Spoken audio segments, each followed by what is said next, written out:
So does this matter? Joining us now is Pete Hegseth, a Fox News contributor, as well as an Iraq and Afghanistan war veteran. He's now the CEO of Concerned Veterans for America. Pete, thanks for being here. Does it matter?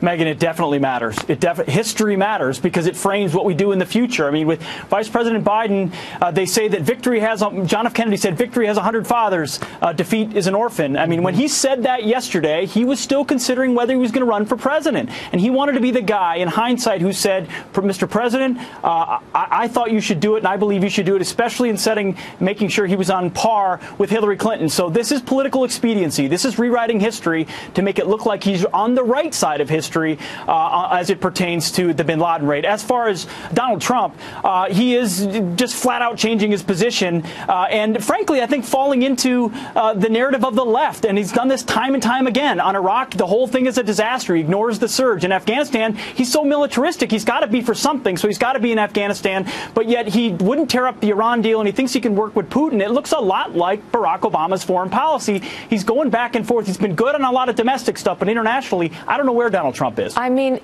2 weeks ago on Afghanistan, he told those CNN anchors that it was a mistake to go in. It was 2 weeks, not 2 years. And then 2 weeks later, completely denied that he had ever said it.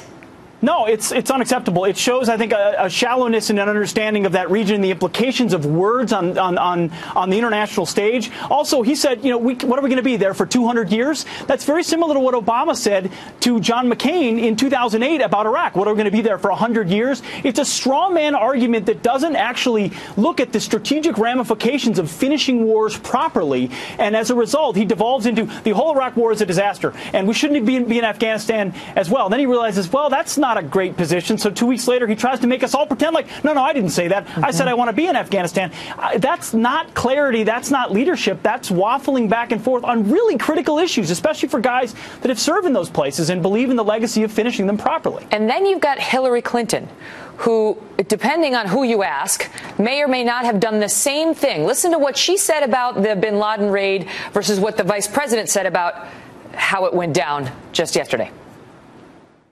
It was a really tough decision to advise on because, we didn't have the smoking gun.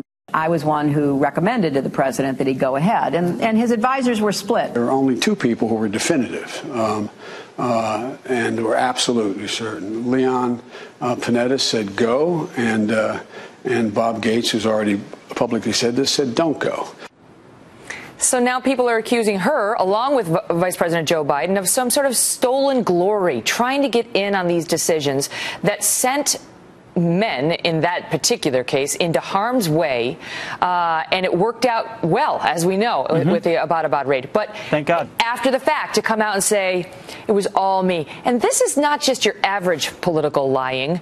This involves war and the military, Pete, something we tend to hold as sacred in this country. This involves the 3 a.m. phone call. This is what presidents get paid to do, to make these critical decisions. And the vice president or the secretary of state, in this case, they're going on behind after it happened the way they wanted it to and trying to rewrite the history to make it look like they were the ones at the critical moment that made the call. You have to give credit to Barack Obama for making that call in light of what was clearly a conflicted situation with people in a room and behind closed doors giving him different perspectives. And Hillary Clinton needs this because her foreign policy record is terrible. From Libya to elsewhere to Iran, I mean, she's got serious problems there, so she's clinging to this. Biden is trying to do the same thing. It's politics and war, and you need what George W. Bush knew, love him or hate him, is you knew where he stood, and he was going to do it whether it was popular or not. That's what you need with leadership, and we're not seeing it across the board right now with the three folks we just talked about. Pete Hegseth, great to see you. Thanks for being here. Thank you.